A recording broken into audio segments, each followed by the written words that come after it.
नमस्कार, आपके साथ मैं हर्षा शर्मा। बुलेटिन की शुरुआत YouTube show India's Got talent विवाद को लेकर करते हैं। राष्ट्रीय महिला आयोग ने इसको लेकर संज्ञान लिया है। इलाहाबादिया समय रैना को एनसीडब्ल्यू का समन भेजा गया है। यूट्यूबर रणवीर इलाहाबादिया को भी समन भेजा गया है। समय रैना और अन्य को भी ये समन भेजा गया है और साथ ही नोटिस भेजकर 17 फरवरी को उनको तलब किया गया है। जवाब यहां मांगा जाएगा और इस शो के बंद होने को लेकर भी लगातार सवाल खड़े हो रहे हैं। राष्ट्रीय महिला आयोग जिसने ये संज्ञान लिया है, जो विवादित टिप्पणी रणवीर इलाहाबादिया ने इंडियाज गॉट टैलेंट शो में दी थी, उसके बाद लगातार ये मामला गर्माता चला जा रहा है।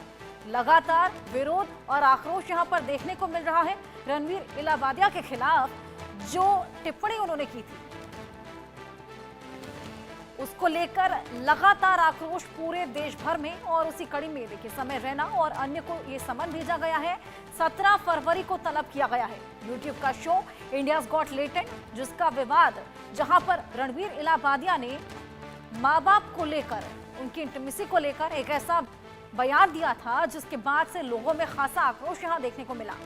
सदन में भी इस मामले को लेकर बातचीत की गई थी और इस शो के बंद करने को लेकर भी बात सामने आई थी। और अब यूट्यूबर रणवीर इलाहाबादिया को समन भेजा गया है। समय रैना जिसका ये पूरा शो है और साथ ही अन्य लोग जो कि इस शो से जुड़े हैं, उनको नोटिस भेजकर 17 फरवरी तक समन भेजा गया है। उनसे पूछताछ की जाएगी। राष्ट्रीय महिला आयोग ने पूरा संज्ञान लिया है। उनसे पूछा जाएगा कि आखिर ये किस तरह की कॉमेडी है, ये किस तरह का मजाक। डरेल मिरांडा मुंबई से हमारे साथ जुड़े हैं। डरेल, हम देख रहे हैं किस तरीके से मामला लगातार गर्माता चला जा रहा है और अब समन भेजा गया है समय को। साथ ही आशीष चंचलानी से भी इस पूरे मुद्दे को लेकर बातचीत की गई थी। बेहद आक्रोश यहां पर लोगों के मन में है इस पूरे शो को लेकर और कहा जा रहा है कि इस शो को बंद भी करा दिया जाएगा। और सबसे बड़ा सवाल जो कि यहां पर खड़ा होता है कि ये किस तरह की कॉमेडी है।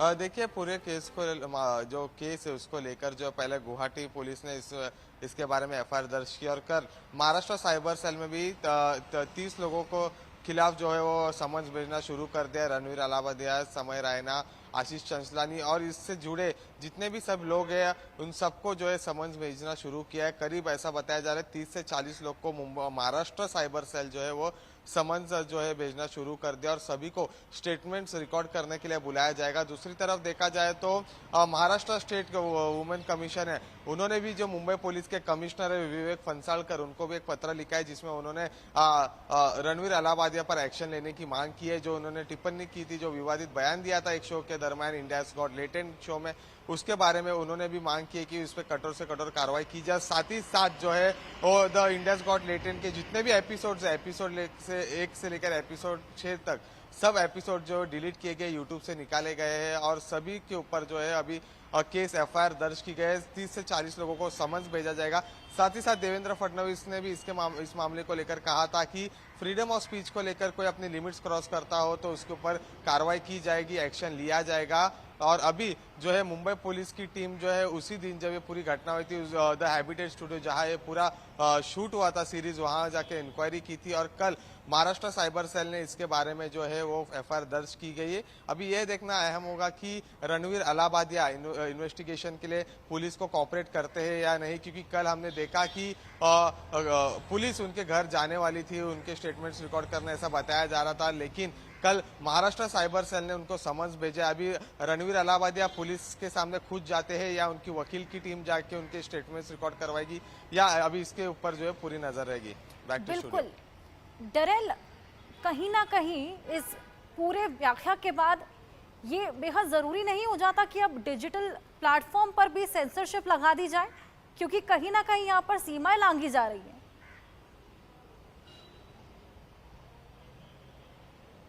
देखिए, इसको लेकर हमने कल देखा कि शिवसेना उद्धव गुट के जो राज्यसभा के सांसद है प्रियंका चतुर्वेदी, उन्होंने भी कहा था कि वह मिनिस्टर ऑफ इंफॉर्मेशन और ब्रॉडकास्टिंग से इसके बारे में बातचीत करेगी और ये मुद्दा उठाएगी, क्योंकि यूट्यूब पे जो इन्फ्लुएंसर्स है उनकी बड़ी फैन फॉलोइंग होती है और ऐसे कुछ टिप्पणी जब विवादित बयान करते हैं तो उससे जो है वो सोसाइटी पे बहुत बड़ा इम्पैक्ट पड़ता है। साथ ही साथ नरेश मस्के जो ठाणे के लोकसभा के सांसद है शिवसेना के, उन्होंने भी कहा था कि स्ट्रिक्ट गाइडलाइंस करनी चाहिए, क्योंकि ऐसे जब विवादित बयान करते हैं कुछ लोग, उससे ऊपर से जो पूरे सोसाइटी में इसका असर होता है और इसको लेकर अभी स्ट्रिक्ट जो गाइडलाइंस है वो भी सरकार जो है तय करेगी। बिल्कुल, जावेद हुसैन भी हमारे साथ जुड़े हैं दिल्ली से, उनसे भी बातचीत करेंगे। जावेद, जिस तरीके से हम देख रहे हैं लगातार लोग आग बबूला हो उठे हैं उस स्टेटमेंट के बाद जो रणवीर इलाहाबादिया ने दिया, और ये मामला लगातार गर्माता चला जा रहा है। ऐसे में क्या लगता है कि अभी इस पर क्या कुछ एक्शन लिया जाएगा? क्या इस शो को बंद किया जाएगा?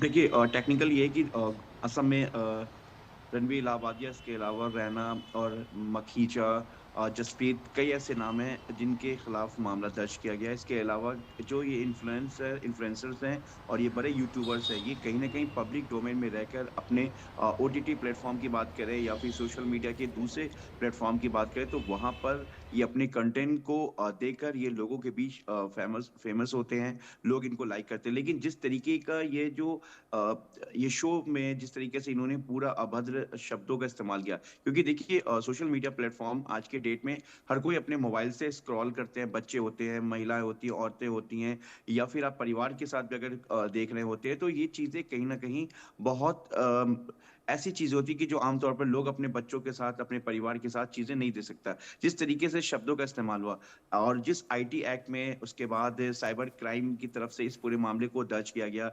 असम के CM ने खुद बताया कि उन्होंने बताया कि किस तरीके से मामला दर्ज किया गया और इस तरह की शब्दों का इस्तेमाल जो है इस तरीके के सोशल मीडिया प्लेटफॉर्म पे, जो आज के वक्त में हर एक बच्चे के हाथ में, अगर हम आमतौर पर छोटे बच्चों की बात करें, 13-14 साल के बच्चों की बात करें, तो उनके हाथ में मोबाइल होता है। अगर वो सोशल मीडिया प्लेटफॉर्म देख रहे हैं तो अगर स्क्रॉल करते करते इस तरीके के कंटेंट अगर वो देखेंगे तो कहीं ना कहीं एक पूरा गलत मैसेज या इम्पैक्ट पड़ता है, क्योंकि जो आमतौर पर लोग ऐसे इन्फ्लुएंसर्स और ऐसे यूट्यूबर्स को अपना आइडियल मानने लगते हैं। इससे पहले भी कई ऐसे इन्फ्लुएंसर्स और यूट्यूबर्स हैं जिनके खिलाफ मामले दर्ज हुए हैं दूसरे मामलों को लेकर, जो कहीं ना कहीं इस तरीके के पब्लिक डोमेन में खुद को ये सोचते हैं कि अब उनके पास लाखों में, मिलियंस में जो फॉलोअर्स हो गए हैं या उनकी वीडियो को देखा जा रहा है, तो कहीं ना कहीं वो जो कहते हैं वही सब कुछ सही होता है। लेकिन इस तरीके का जो एकदम से शब्दों का इस्तेमाल करना महिलाओं को लेकर, पेरेंट्स को लेकर, और जिस तरीके का एक खुलेआम एक प्लेटफॉर्म पर इस तरीके से जो शब्द इस्तेमाल किया जा रहा है, वो कहीं ना कहीं बिल्कुल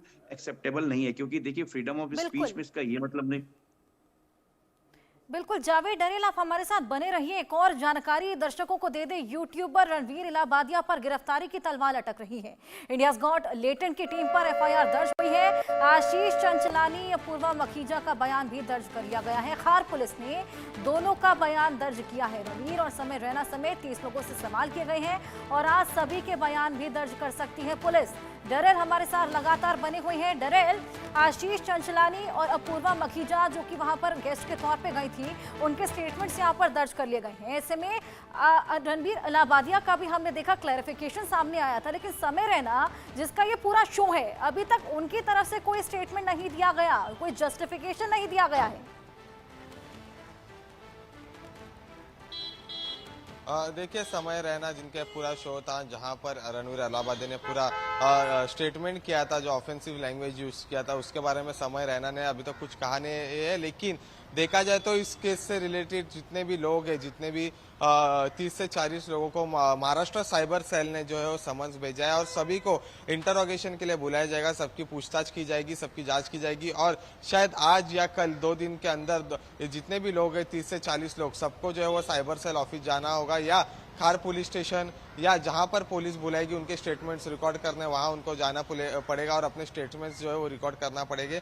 लेकिन अभी तक हमने देखा तो रणवीर इलाहाबादिया, समय रहना, इन्होंने अभी तक अपने स्टेटमेंट जो है वो रिकॉर्ड किए नहीं है। अभी क्या पुलिस इनके घर जाती है या ये खुद पुलिस स्टेशन आकर अपने स्टेटमेंट्स रिकॉर्ड करेंगे और कब करेंगे, ये देखना अहम होगा। Back to studio.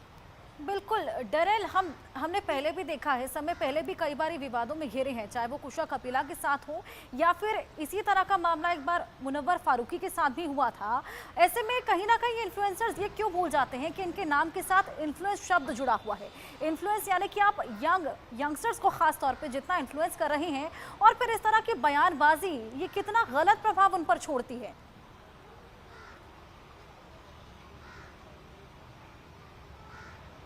देखिए, ये जो इन्फ्लुएंसर्स है उनके बड़ी फैन फॉलोइंग होती है और हम देखा जाए तो इनकी मॉनिटरिंग भी बड़े क्लोजली होती है, क्योंकि जैसा कि ये मामला सामने आया, जैसे इन्होंने जो ऑफेंसिव लैंग्वेज यूज़ किया उसके बाद सब जगह से जो है वो और स्टेटमेंट्स आने लगे, सब लोगों के बीच एक गुस्सा जैसा आया था। और अभी इनके जो चैनल्स है, इनको जो इतने भी एपिसोड्स थे वो सब डिलीट करवाए गए, सब बैन कराए गए। एपिसोड से 1 से लेकर 6 तक। और अभी आगे जाकर भी ऐसे कोई विवादित बयान ना करे, कुछ टिप्पणी ना करे, इसके लिए भी अब सरकार जो है वो स्ट्रिक्ट एक्शन के मोड में लग रही है। सबके ऊपर जो गाइडलाइन जारी की जाएगी। और अभी फिलहाल इस केस की बात की जाए, रणवीर अलाहाबादिया ने जो स्टेटमेंट किया था उसको लेकर हमने देखा कि गुवाहाटी में भी एफआईआर दर्ज की थी और अभी गुवाहाटी आसाम से एक पुलिस की टीम जो है मुंबई आ चुकी है और कभी भी किसी भी वक्त जो है वो पुलिस स्टेशन आ सकती है और इस केस की मामले की आगे की जांच के लिए मुंबई पुलिस के साथ महाराष्ट्र साइबर टीम के साथ जो कॉपरेट कर सकती है।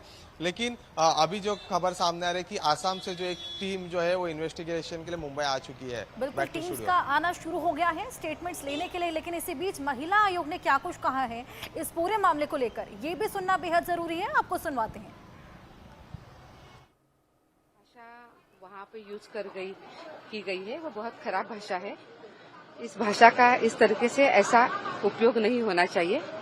इस विषय में कमीशन बहुत गंभीर है और हमने आईटी मिनिस्टर को कल ही लिखा है कि ऐसे जो प्लेटफॉर्म्स है, इस प्लेटफॉर्म्स के लिए कुछ नियमावली और अच्छे तरीके से होनी चाहिए। महिला आयोग को आपने सुना। AICWA ने गृह मंत्री अमित शाह को एक पत्र भी लिखा है। सूचना प्रसारण मंत्री अश्विनी वैष्णव को यह पत्र लिखा गया है। YouTube show India's Got talent पर बैन लगा देना चाहिए, ये मांग लगातार उठ रही है। निर्माताओं के खिलाफ कानूनी कार्रवाई की भी मांग यहां पर की जा रही है। सूचना प्रसारण मंत्री Ashwini Vaishnav, YouTube show India's Got Talent जिस पर ये विवादित बयान दिया गया, इस पर कानूनी कार्रवाई करने की मांग लगातार उठाई जा रही है। जावेद हमारे साथ लगातार बने हैं। जावेद, कानूनी कार्रवाई की मांग यहां पर की जा रही है। कहीं ना कहीं ये बेहद जरूरी इसलिए भी हो जाता है ताकि इस तरह आगे इस तरह की टिप्पणियां और ना पेश की जाए।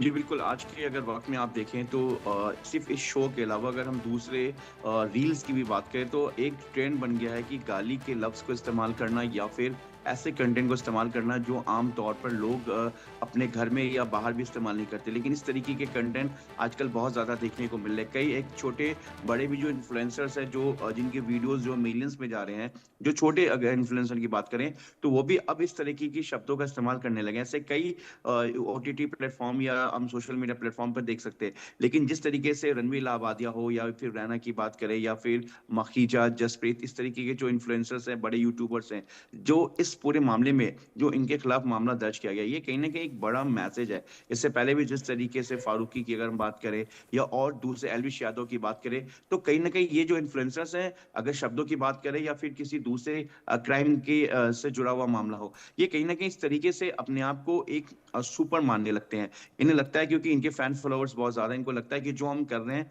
वो कहीं ना कहीं हमारे फैंस इसको सपोर्ट करेंगे, इसे सही मानेंगे। लेकिन आमतौर पर अगर हम सोसाइटी की बात करें तो वो कहीं ना कहीं एक्सेप्टेबल नहीं है। तो ऐसे में जब मामला दर्ज हो गया है और कई संगीन धाराओं में मामला दर्ज हुआ जो कि नॉन बेलेबल है, इसमें जो कई ऑफेंस है जो केस दर्ज हुआ BNS एक्ट में, तो इसके अलावा IT एक्ट में मामला दर्ज हुआ है महिलाओं से अभद्र महिलाओं को लेकर, उसके बाद पेरेंट्स को लेकर जो आमतौर पर एक जो इंडिया का कल्चर है, इंडिया के कल्चर में माँ बाप का जो दर्जा है और उनके एक सेपरेसी को जिस तरीके से बच्चों को लेकर जिस तरीके से पूरी टिप्पणी की गई, ये अपने में बहुत बड़ी कहीं ना कहीं ऑफेंस है। क्योंकि आप सोशल प्लेटफॉर्म पर किसी भी ऐसे शब्दों को रिवील नहीं कर सकते जो कहीं ना कहीं हिंदुस्तान के कल्चर को, क्योंकि हिंदुस्तान हिंदुस्तान है वो अपने कल्चर को, अपनी सभ्यता को लेकर पूरे वर्ल्ड में, पूरी दुनिया में जाना जाता है। लेकिन आजकल एक फैशन सा बन गया। वापस लौटेंगे, एक और बड़ी खबर दर्शकों को बता दें, असम पुलिस की टीम मुंबई पहुंच गई है। इलाहाबादिया और रैना से पूछताछ की जाएगी। आरोपियों के बयान दर्ज करने करने वाली है असम पुलिस। असम में भी इस पूरे मामले को लेकर एफआईआर दर्ज हुई थी, जिसके बाद अब टीम मुंबई पहुंच गई है। डरेल मुंबई से हमारे साथ बने हैं। डरेल, टीम वहां पर पहुंच चुकी है, कब ये पूछताछ शुरू होगी? देखिए, आसाम से जो एक पुलिस की टीम जो है मुंबई पहुंच चुकी है। हमने देखा कि गुवाहाटी में इसको लेकर जो है पूरे मामले को लेकर रणवीर अलाहाबादी और उनके जितने भी क्रू है उनके ऊपर एफआईआर दर्ज की गई थी, और आज आसाम की एक टीम जो है पुलिस की टीम मुंबई पहुंच चुकी है और किसी भी वक्त जो है वो पुलिस स्टेशन आ सकती है। देखा जाए तो महाराष्ट्र साइबर सेल ने महाराष्ट्र में केस रजिस्टर किया है रणवीर अलाहाबादी और साथ ही साथ 30 से 40 लोगों को समन्स भेजना भी शुरू किया है। लेकिन अभी आज जो है आसाम से पुलिस की टीम जो है जांच के लिए मुंबई आ चुकी है। लेकिन अभी ये टीम्स जो है वो Maharashtra cyber cell, Bandra police और खार पुलिस सभी टीम्स को ऐसा कहा जा रहा है कि मिल सकती है और पूरे मामले की जो है इंक्वायरी के लिए कोऑपरेट करेगी मुंबई पुलिस के साथ और पूरे मामले को लेकर जो इन्फॉर्मेशन भी लेगी। शायद उन लोग द हैबिटेट स्टूडियो जहां ये पूरा एपिसोड शूट हुआ था वहां भी जाने की संभावना है। लेकिन ये साथ ही साथ रणवीर अलाहाबादी का भी घर मुंबई में है, तो वहां उनके भी घर वो जा सकती है ऐसा बताया जा रहा है। लेकिन अभी फिलहाल जो इन्फॉर्मेशन सामने आ रही है कि आसाम से जो एक पुलिस की टीम है वो मुंबई पहुंच गई है इन्वेस्टिगेशन के लिए, क्योंकि गुवाहाटी में एफआईआर दर्ज किया हुआ था और उसके बाद जो अभी टीम जो है मुंबई पहुंच सकती है और कभी भी जो है इन्वेस्टिगेशन के लिए पुलिस स्टेशन हो, द स्टूडियो हो या रणवीर अलाहाबादी का घर हो, वहां पर कभी भी ये टीम जो पहुंच सकती है। बिल्कुल डेरेल जावेद, इतने इनसेंसिटिव कमेंट्स के बाद ये बेहद जरूरी हो जाता है कि सेंसरशिप की बात भी यहाँ पर उठे। बहुत शुक्रिया आप दोनों का ही तमाम जानकारी हमारे साथ साझा करने के लिए। तो हर ओर से रणवीर अलाहाबादिया के खिलाफ सख्त एक्शन की मांग उठने लगी है। कई महिला सांसदों ने रणवीर के खिलाफ कार्रवाई की मांग की है। मुझे लगता है चाहे महिला हो या पुरुष, इस प्रकार के भद्दे मजाक सोसाइटी इसको कभी भी एक्सेप्ट नहीं करती और ना ही ये एक्सेप्टेबल है। एक माँ के उसके ऊपर जोक करना या किसी विमेन की बॉडी के ऊपर जोक करना, चाहे वो लड़की हो या लड़का, अच्छा नहीं लगता और कहीं ना कहीं दिखाता है कि किस तरह से ये मॉरली डाउन जा रहा है जो आज का जो युवा है। एक हद तक ठीक लगता है, इतने गंदे मजाक ठीक नहीं लगते। मैंने अभी वो एनसीडब्ल्यू चेयरपर्सन को वो वीडियो फॉरवर्ड किया है कि उस पर एक्शन लिया जाए। देखिए, मैं मानती हूँ कि अगर फ्रीडम ऑफ स्पीच हमें कॉन्स्टिट्यूशन ने दिया है, उसके साथ साथ सावधानियां भी दी हैं, जिम्मेदारियां भी दी हैं। आप एक प्लेटफॉर्म के माध्यम पे कॉमेडी के नाम से, कॉमेडी के आड़ में आप जो भाषा का प्रयोग कर रहे हैं, जिस तरीके का आप कंटेंट बनाकर पास ऑफ कर रहे हैं, जहाँ पे आप पूरे एक युवा वर्ग में एक फीलिंग देते हैं जब कोई देखता है कि ये language is normal, speaking about your parents and parents intimacy is normal, it is absolutely normal to cross the line of being a child and a parent. I think वो कहीं ना कहीं बाउंड्रीज होना जरूरी है, रिमाइंड करना जरूरी है। अभी कुछ दिन पहले उनको प्रधानमंत्री से पुरस्कार भी मिला है, सम्मान मिला है, तो उसका मान रखने के लिए कम से कम उनको इस तरह का स्टेटमेंट नहीं देना था, क्योंकि प्रधानमंत्री जी खुद जब भारतीय संस्कृति की बात करते हैं तो ऐसे करके एक पवित्र रिश्ते में माँ बाप और बच्चों का जो रिश्ता होता है हमारे भारतीय संस्कृति में इतना पवित्र रिश्ता होता है, उस रिश्ते को लेकर इस तरह की गंदी बातें कहना कहीं से भी जायज नहीं है। इस पर कड़ा एक्शन होना चाहिए और मिनिस्ट्री क्या कर रही है, जिस मिनिस्ट्री के जिम्मे ये सब कुछ है।